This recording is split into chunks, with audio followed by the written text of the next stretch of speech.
العالمین والصلاة والسلام علی سید الانبیاء والمرسلین اما بعد فاعوذ باللہ من الشیطان الرجیم بسم اللہ الرحمن الرحیم۔ الحمدللہ ہم الہادی پروگرام میں وَأَحَلَّ اللَّهُ الْبَيْعَ وَحَرَّمَ الرِّبَا اس آیت پر کلام کر رہے تھے کہ اللہ تعالیٰ نے خرید و فروخت کو حلال اور سود کو حرام فرمایا۔ خرید و فروخت کو حلال رکھا یہ وداؤٹ اینی کنڈیشن کلام نہیں ہے کہ آپ جیسا چاہیں خرید و فروخت کریں، جس چیز کو چاہیں خریدیں بیچیں، جس شخص سے چاہیں بیچیں خریدیں،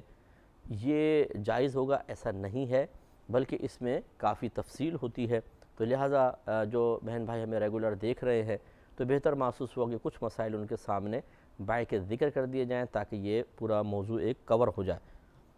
تو آپ کو بتایا تھا کہ باہم رضامندی سے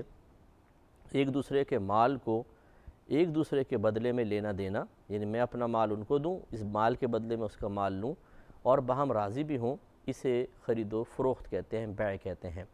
بیچنے والے کو بائع، خریدنے والے کو مشتری کہا جاتا ہے۔ اس کی صحیح ہونے کی کچھ شرائط ہوتی ہیں، وہ ہم آپ کو بتا رہے تھے۔ پہلی شرط بتائی تھی کہ بائع اور مشتری کا عاقل ہونا، یعنی سمجھدار ہو۔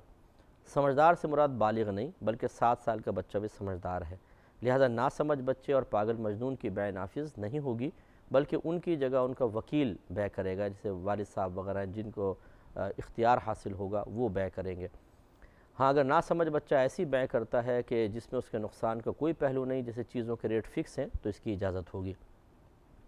دوسرا ایجاب و عاقد کا متعدد ہونا، یعنی خرید و فروخت کرنے والے دو الگ الگ شخص ہوں، ایسا نہ ہو کہ میں ہی خریدنے والا ہوں اور میں ایک ہی بیچنے والا بھی ہوں، یہ صحیح نہیں ہوتا ہے۔ تیسرا ہے ایجاب و قبول میں موافقت ہونا، یعنی جس چیز پر کسی نے کسی آفر کی ہے، بیچنے والا اس کے ہی پیسے دے، یوں نہیں کہ چیز بدل جائے۔ مثال کے طور پہ میرے 2 گھر ہیں، ایک روڈ کے اس کنارے ایک اس کنارے، میں نے کہا کہ یہ 50 لاکھ کا ہے، آپ نے پیسے دیے اور قبضہ اس پہ کرنے لگے، تو یہ شرعاً جائز نہیں ہے، کیونکہ ایجاب اس پر ہوا ہے، میں نے اس کی آفر کی تھی، اس کی نہیں کی تھی۔ تو آپ بعد میں جھگڑا نہیں کر سکتے کہ جی آپ نے تو گھر کہا تھا نا، چاہے یہ بھی آپ کا گھر ہے یہ بھی آپ کا گھر ہے تو ہم یہ والا لیں گے، ایسا نہیں۔ جس پر ایجاب ہوا اسی پر قبول مانا جاتا ہے، دوسرے پر نہیں۔ چوتھا ایجاب و قبول کا ایک مجلس میں ہونا، یہ ہماری بات چل رہی تھی کہ مجلس وقت کے ایک ایسے مجموعے کا نام ہے کہ جس میں انسان ایک حالت پر قائم رہے، کسی ایسی دوسری حالت کی طرف نہ چلا جائے کہ جو حالت سامنے والے کی آفر کو منع کر رہی ہو۔ اگر ایسا ہو تو ہم کہیں گے مجلس بدل گئی۔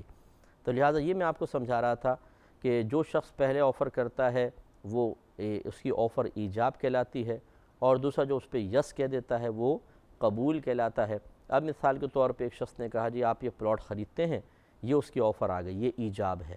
اب اسی مجلس میں قبول میں کر سکتا ہوں، اگر مجلس بدل گئی پھر میں نے قبول کیا تو وہ قبول اس ایجاب کے ساتھ وابستہ نہیں ہوگا۔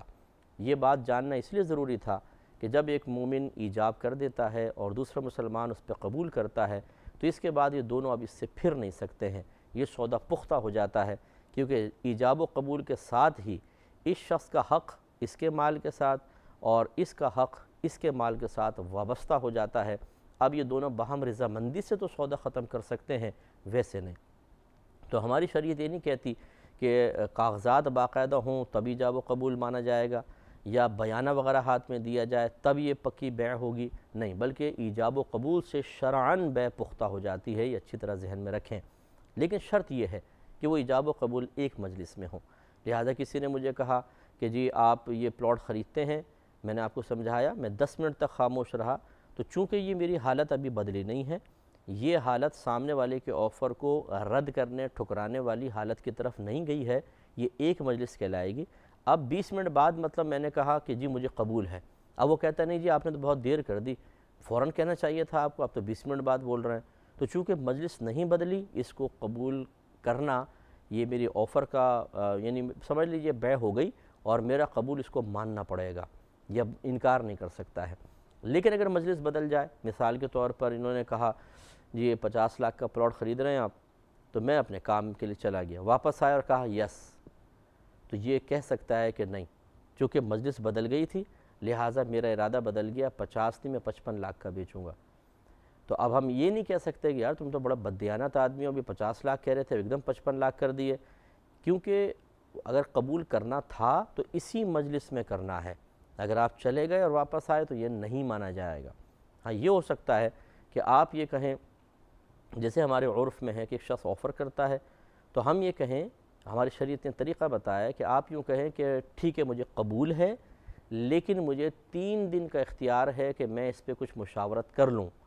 اگر میں خریدنا چاہوں گا تو یس کر دوں گا، اور اگر کچھ بھی نہیں کہوں یا نو کہوں تو 3 دن بعد یہ، یعنی 3 دن اگر یس کچھ بھی نہیں کہوں تو 3 دن بعد بے ختم یا پھر منع کر دوں گا۔ یہ خیار شرط کہلاتا ہے، جس کی تفصیل میں تھوڑی سی آپ کو بتا دوں گا۔ تو یوں شریعت کہتی ہے کہ خیار شرط آپ لے سکتے ہیں، یعنی بیع کو فوراً قبول کر کے مشروط کر دیں کہ میں مشورہ کر لوں گا۔ اس میں ہوتا یہ ہے کہ اگر آپ یوں کہیں، اس نے کہا جی 50 لاکھ کا خریدتے ہیں، میں نے کہا اچھا میں مشورہ کر کے آپ کو بتاتا ہوں، اس نے کہا ٹھیک ہے، یہ اس طرح میں نے مطلب بیع کو نافذ نہیں کیا، صرف مشورے کا ٹائم لے لیا، تو چونکہ مجلس بدل گئی، اب اگر میں مشورہ کر کے آ کے بتاتا ہوں کہ بھئی ٹھیک ہے مجھے قبول ہے، وہ منع کر سکتا ہے، بالکل کوئی شرعاً اس کے لیے گرفت کی بات نہیں ہے، اگرچہ دنیاوی لحاظ سے آپ اسے کوئی بھی نام دے دیں کہ یار تم بڑے بددیانت آدمی ہو، تمہاری نیت بدل گئی ہے، یہ تم غلط کر رہے ہو، یہ تم نے چالاکی کی ہے، یہ الگ بات ہے کہ یہ کہنا شرعاً صحیح نہیں ہوگا یہاں پر، کیونکہ شریعت نے اس کو اجازت دی ہے کہ اگر وہ کوئی آفر کرتا ہے اور مجلس میں دوسرا اس کو قبول نہیں کرتا تو وہ اپنی آفر کو واپس لے سکتا ہے۔ تو اس کا بہترین طریقہ یہ ہے کہ بعد اوقات آفر بہت اچھی آتی ہے، میں نہیں چاہتا ہوں کہ میں اس سودے کو چھوڑوں کیونکہ مجھے فائدے کے پہلو نظر آ رہے ہیں، لیکن کہیں کہیں خوف ہے، یار یہ اتنا سستا کیسے دے رہا ہے، ہو سکتا ہے اس میں کوئی ایسا ناجائز پہلو بھی ہو یا کوئی میرے لیے نقصان کا پہلو ہو، تو بہتر ہے کہ میں مشورہ بھی کر لوں، لیکن مشورہ کرنے جاؤں گا تو مجلس بدل جائے گی، تو یوں پھر سامنے والے کو پابند کرنے کے لیے شریعت نے ہمیں ایک راستہ دے دیا ہے کہ خیار شرط۔ یہ یاد رکھیں صرف قبول کرنے والے کو ہی نہیں، بیچنے والے کو بھی حاصل ہوتا ہے۔ مثال کے طور پہ میں ایک پلاٹ بیچنا چاہتا ہوں، میں نے کہا جی 50 لاکھ کا میں بیچ رہا ہوں، اب مجھے دل میں خدشہ بھی یار ایسا نہ ہو اس کی مارکیٹ ویلیو زیادہ ہو چکی ہو، مجھے نہ پتہ ہو، تو میں نے کہا میں آپ کو بیچتا تو ہوں لیکن 3 دن تک مجھے اختیار ہوگا، میں چاہوں تو اپنی آفر کو ختم کر دوں۔ سامنے والے نے کہا کہ ٹھیک ہے میں نے قبول کیا، تو اب 3 دن کے اندر اندر میں چاہوں تو اس سودے کو ختم کر سکتا ہوں، اس کے ایجاب کو رد کر سکتا ہوں، یہ شرعاً جائز ہے۔ اچھا اسی طریقے سے یہ بھی ہو سکتا ہے کہ ایک ہی وقت میں دونوں یہ خیار لے لیں، خیار مینس اختیار، تو یہ دونوں یہ اس طرح کی شرط لگا دیں، یہ کہے کہ مجھے 3 دن کا اختیار ہے میں سوچوں گا، یہ کہے مجھے بھی 3 دن کا اختیار ہے، لیکن یہ یاد رکھیں کہ اختیار لینے سے پہلے اس ایجاب و قبول کو مکمل کرنا ہوگا۔ جیسے وہ کہے کہ میں آپ کو یہ پلاٹ بیچتا ہوں 50 لاکھ کا، میں کہوں ٹھیک ہے میں خریدتا ہوں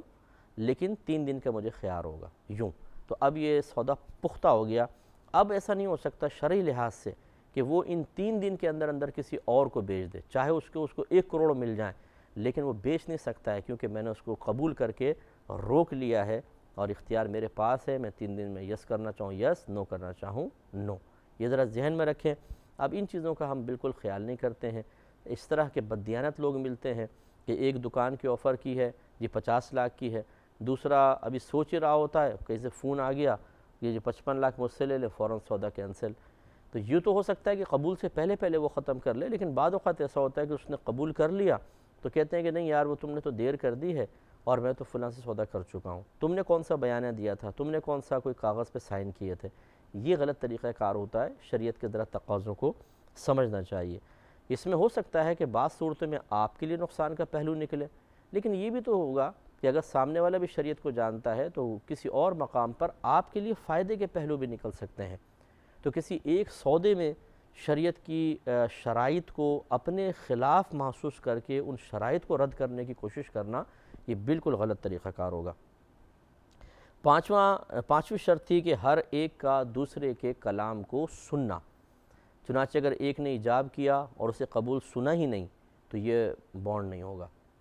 اب مثال کے طور پہ یہ کہتا ہے میں نے تو قبول کیا تھا، اس کو نہیں سنا تو اس سے کہا جائے گا آپ قسم کھا لیں، قسم کھائے گا تو پھر اس کا قول رد کر دیا جائے گا۔ ہاں اگر وہاں گواہ موجود ہیں وہ کہیں کہ ہم نے سنا تھا اس نے قبول کیا، تو پھر گواہوں کی گواہی کی وجہ سے مانا جائے گا۔ تو 5 شرطیں۔ چھٹا یہ کہ مبیع کا موجود ہونا،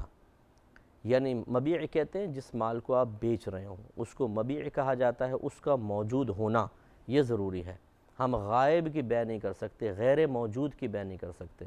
لہٰذا موجود ہونا ضروری ہے۔ موجود ہونے سے مراد ایک تو ہوتا ہے کہ جیسے مثال کے طور پہ میرا باہر مال پڑا ہوا ہے باہر کے ملک میں، اور میں اس کا بھی سودا کرتا ہوں اور میں کہتا ہوں کہ ٹھیک ہے میں باہر سے آپ کو منگوا کر دے دوں گا، تو یہ شرعاً جائز ہے، موجود ہونا یہ صحیح ہے، یعنی ابھی ایک سامنے موجود نہیں لیکن وہ آئے گا باہر سے کر لیں گے۔ ایک ہوتا ہے کہ جیسے مثال کے طور پہ میرے پاس کچھ بھی نہیں ہے، میں ایک مارکیٹ میں بیٹھا ہوا ہوں، ایک شخص آتا ہے وہ مجھ سے کہتا ہے کہ جی مجھے فلاں ڈیکوریشن پیس چاہیے، 100 پیس چاہیے اس کے، اب میرے پاس مال ہی موجود نہیں ہے، میں کہتا ہوں ٹھیک ہے کتنے کا، ڈن کر لیا، سودا کر لیا، اچھا 3 دن بعد ڈیلیوری لے لیجئے گا، وہ چلا گیا، اب میں مارکیٹ میں گھوم رہا ہوں اس کے 100 پیس جمع کرنے کے چکر میں، یعنی پہلے بس گاہک کو پھنسانے کے لیے مال موجود ہی نہیں، میں نے اس پہ قبول کر لیا ہے، اب میں مارکیٹ میں جا کے مال لے کر آ رہا ہوں، یہ غلط طریقہ کار ہے۔ یاد رکھیں جو چیز آپ کے پاس موجود نہیں ہے آپ اس کا سودا نہیں کر سکتے ہیں، کیونکہ یہ ہو سکتا ہے کہ وہ آپ کو نہ ملے تو پھر ایک مومن کی زبان جاتی ہے، اس کی عزت خطرے میں پڑ جاتی ہے، سامنے والے کی نگاہوں سے اس کا وقار زائل ہو جاتا ہے۔ اب یہ شریعت دیکھیں کتنا خیال کر رہی ہے، لیکن ہمیں کوئی خیال نہیں ہوتا اس طرح کے سودے کر کے، کوئی گالیاں بک رہا ہے، کوئی برا بھلا کہہ رہا ہے، ہمیں کوئی پرواہ نہیں ہوتی ہے، یہ غلط طریقہ کار ہے۔ مارکیٹ میں بیٹھنے کے بعد شتر بے مہار ہو جانا اور اس طرح کے غلط سودے کرنا بالکل ناجائز ہے۔ یہ ہو سکتا ہے دیکھیں مثال کے طور پہ کوئی آپ کے پاس آیا، دکان میں آپ کے پاس وہ ڈیکوریشن پیس نہیں ہے اور وہ کہتا ہے مجھے 100 پیسز چاہیے، آپ کہتے ہیں کہ ایک پیس اتنے کا آپ کو ملے گا، وہ کہے یس، تو آپ کہیں ٹھہر جائیں، اب آپ کسی کو فون کر کے دکان مطلب معلوم کریں کسی دوسرے کی دکان پہ وہ مال موجود ہے، پہلے اس سے سودا طے کر لیں کتنے کا مجھے بیچو گے، وہ 100 پیس آپ خرید لیں، خریدنے کے بعد پھر اس کو باقاعدہ وہ آپ اس پہ قبول کریں تاکہ پھر آپ کے پاس وہ مال گویا کہ آ گیا ہے پھر آپ، لیکن اس میں بھی یہ ہوتا ہے کہ قبضے میں کرنا ضروری ہوتا ہے، قبضے میں کرنے کے بعد مال آگے آپ بیچیں گے۔ ہاں یہ ہو سکتا ہے کہ چونکہ ہمارے عرف یہی جاری ہے کہ بعض اوقات مال ہم اپنے ہاتھ میں لیتے نہیں ہیں لیکن کنفرم ہوتا ہے کہ وہ مارکیٹ پہ رکھا ہوا 7 دکانیں 4 دکان آگے ہے، تو یوں کرنا کہ اپنی دکان میں لا کر قبضے میں لے کے بیچنا یہ بعض اوقات حرج کا باعث بن جاتا ہے، وہیں پہ گاڑی کھڑی کر کے ڈائریکٹ مال اس پہ دے دیتے ہیں ڈیلیوری وہاں سے، یہ چل جائے گا آج کل کے دور میں، لیکن موجود ہونا چاہیے اور آپ اس پہ فوری طور پہ قبضہ کر سکیں، یہ ضروری ہے۔ سب سے بہتر صورت تو یہ ہوتی ہے کہ پہلے اپنے قبضے میں لیں، قبضے میں لینے کے بعد پھر اس کو بیچیں تاکہ یہ صورتحال آگے چل کے جھگڑے اور تنازع کا سبب نہ بنے۔ تو بہرحال چھٹی شرط ہے کہ مال کا موجود ہونا۔ 7واں شرط مال کا متقوم ہونا، یہ میں پہلے آپ کو بتا چکا تھا کہ مال متقوم وہ ہوتا ہے کہ جس کو شریعت بیچنے کی اجازت دیتی ہے، اس کی قیمت مقرر کرنے کی اجازت دیتی ہے، لہٰذا مثال کے طور پہ شراب ہے، سور ہے، مردار ہے، ہماری شریعت انہیں مال متقوم نہیں مانتی ہے، لہٰذا ان کی خرید و فروخت جائز نہیں ہے۔ اگر ان پہ ایجاب و قبول کر بھی لیں گے تو پھر شریعت نے منع کیا ہے کہ اس کو مطلب سور کی تو بے نہیں ہوگی، یہ بے باطل ہوگی، شراب کی بے فاسد ہوگی، بعض نے اس کو بے باطل کہا ہے، اس کی میں تفصیل آگے عرض کر دوں گا، تو بہرحال یہ کر نہیں سکتے ہیں، شریعت نے اس کو منع کیا ہے، مال متقوم ہونا چاہیے۔ 8ویں شرط ہے کہ مال کا مملوک ہونا، مملوک کا مطلب میری ملکیت کے اندر ہونا، اگر ایک مال میری ملکیت میں نہیں ہے میں نہیں بیچ سکتا ہوں۔ مثال کے طور پر میرے ایک دوست کی موٹر سائیکل ہے، ایک شخص آتا ہے کہتا ہے یار یہ مجھے موٹر سائیکل خریدنی ہے، میں کہتا ہوں بولو کتنے کی، اور وہ مطلب یہ موٹر سائیکل مجھے گمان ہے اگر میں دوست سے خرید لوں گا نا تو 45,000 کی مل جائے گی، اور اس کو میں نے 50,000 بتائے، وہ کہہ رہا ٹھیک ہے 50,000 میں سودا ڈن، تو میں نے کہا ڈن، تو جب تک میں نے خریدی نہیں، وہ میری ملک میں آئی نہیں تو اس کا سودا نہیں ہوگا۔ ہاں یہ ہو سکتا ہے کہ اگر میں اس کو 50,000 کی بیچ کر میں اپنے لیے خرید و فروخت کا ارادہ نہیں کرتا بلکہ میں اس کو جا کے کہتا ہوں یار تیری موٹر سائیکل میں نے 50,000 میں بیچ دی ہے، تم تو 45,000 میں دینا چاہ رہے تھے، اور اس نے مجھے نہیں اجازت دی تھی پہلے، خود ہی میں نے کر لی، اس کو کہتے ہیں بیع فضولی۔ فضولی وہ شخص ہوتا ہے جس کو اجازت نہ دی ہو اور وہ خرید و فروخت کسی کی طرف سے کر دے، اس میں بس یہ ہوگا کہ یہ سودا فوری طور پہ میرے ایجاب قبول کرنے سے نافذ نہیں ہوگا، بلکہ وہ مالک اگر کہے گا چلو ٹھیک ہے دے دو تو یہ بیع نافذ ہو جائے گی، ورنہ نہیں ہوگی، اگرچہ جو سامنے میرا خریدنے والا ہے وہ راضی ہے لیکن یہ مال میری ملکیت میں نہیں تھا نا، مالک تو وہ ہے، وہ اگر مانے گا تو ہوگی ورنہ نہیں ہوگی۔ تو خلاصہ کلام یہ کہ کسی کا مال آپ بغیر اس کی اجازت کے نہیں بیچ سکتے ہیں، اور بیچیں گے بھی تو اس کی اجازت پر موقوف ہوگا، اور یہ سودا صحیح نہیں ہوگا اگر آپ کسی مالک کی اجازت کے بغیر بیچ دیں۔ اب یہ تو چلیں دوست تھا، فرض کر لیں جیسے دھوکے بازی ہوتی ہے آج کل کہ ایک مکان ہے، میں نے اس کے جعلی کاغذات بنا لیے معاذ اللہ، اور جعلی کاغذات بنا کر کسی کو 50 لاکھ کے بیچ دیے، اور وہ پیسے لے کے میں غائب ہو گیا۔ اب وہ شخص آتا ہے تو مالک مکان کہتا ہے جی میں نے تو آپ کو بیچا ہی نہیں، اور یہ کاغذات ہیں بھی جعلی، اصل تو میرے پاس پڑے ہوئے ہیں۔ تو اب یاد رکھیں جو خریدنے والا تھا اس کو مجبور کیا جائے گا کہ آپ اصل اس کو فراڈیے کو تلاش کریں، آپ کا اس مکان میں کوئی حق نہیں ہے، کیونکہ جس شخص نے بیچا یہ مکان اس کی ملکیت میں نہیں تھا، تو یہ گویا کہ سودا ہوا ہی نہیں ہے۔ تو اس لیے اچھی طرح یاد رکھیں کہ جو چیز آپ کی ملکیت میں ہو اسی کو آپ بیچ سکتے ہیں، ورنہ نہیں بیچ سکتے ہیں۔ ایک اگلی شرط 8ویں شرط ہے کہ مال مقدور التسلیم ہونا۔ مقدور التسلیم اس چیز کو کہتے ہیں کہ جس کو سونپنے پر، سامنے والے کو سپرد کرنے پر آپ قدرت رکھتے ہوں، وہ ہے مقدور التسلیم، ورنہ سودا جائز نہیں ہے۔ مثال کے طور پہ اب یوں فرض کر لیں، آپ منڈی گئے، ایک گائے کھل گئی اور بڑی خطرناک گائے، کسی کو قریب نہیں آنے دے رہی۔ اب وہ مالک یہ کہتا ہے، اور کھل کے بھاگ بھی گئی ہے، وہ اگر وہ احاطے میں ہے تو چلیں پھر تو قبضے میں آ جائے گی، لیکن کھل کے بھاگ گئی، اور وہ مالک کہتا ہے کہ دیکھیں اگر بندھی ہوتی نا تو یہ گائے میں آپ کو 50,000 سے کم کے نہ دیتا، لیکن اب یہ کھل کے بھاگ گئی، آپ 40,000 میں سودا کر لیں۔ تو یاد رکھیں یہ سودا جائز نہیں ہوگا، کیونکہ ابھی وہ مقدور التسلیم نہیں ہے، یہ اس کو پکڑ کے سونپنے پہ قدرت نہیں رکھتا ہے۔ ایسا کبھی سودا مت کیجیے گا، چاہے وہ سامنے والے کی ملکیت میں ہے لیکن وہ اس کو سونپنے پر، سپرد کرنے پر قادر نہیں ہے۔ ایسی اگر کسی کے کبوتر ہیں اگر پالتو ہیں کہ اوپر اڑ رہے ہیں، آ کے واپس اتر جاتے ہیں گھر میں، جیسے پالتو کبوتر ہوتے ہیں، پھر تو اس کا آسمان پر بھی سودا جائز ہے کہ مالک کہے کہ دیکھو وہ والا جو اڑ رہا ہے نا سفید، ایک ہی آسمان پہ مثلا اڑایا اس نے، یہ اتنے میں بیچوں گا کبوتر۔ وہ بعض کا کبوتر کی اڑنے کی اونچائی کو دیکھ کر بھی سودا طے کیا جاتا ہے، تو یہ تو صحیح ہے، جائز ہے کہ وہ نیچے آ ہی جائے گا، پکڑ کر حوالے کرے گا، تب یہ مکمل ہو گئی بے۔ لیکن اگر نیا کبوتر لائے ہیں، وہ گھر کو جانتا نہیں کچھ نہیں، ایک دم ہاتھ سے نکل کے اڑ گیا، اور اب یہ کہتا ہے یار یہ خرید لو، تم ڈھونڈ لو، اگر مل گیا تو تمہیں بہت اچھا ہے، ویسے یہ 5,000 کا تھا، میں تمہیں 2,000 میں بیچ دیتا ہوں۔ اب میں نے اس لالچ میں خرید لیا کہ چلو کہیں نہ کہیں سے مل ہی جائے گا، ڈھونڈتے ہیں، ہو سکتا ہے کہ محلے میں پکڑا جائے تو 3,000 روپے کم میں، لیکن یہ سودا جائز نہیں ہے کیونکہ وہ غیر مقدور التسلیم ہے۔ اس لیے اچھی طرح یاد رکھیں کہ اسی چیز کی بیع کریں جس کو سپرد کرنے پر آپ قدرت بھی رکھتے ہوں، اگر نہیں رکھتے تو شرعاً جائز نہیں ہے۔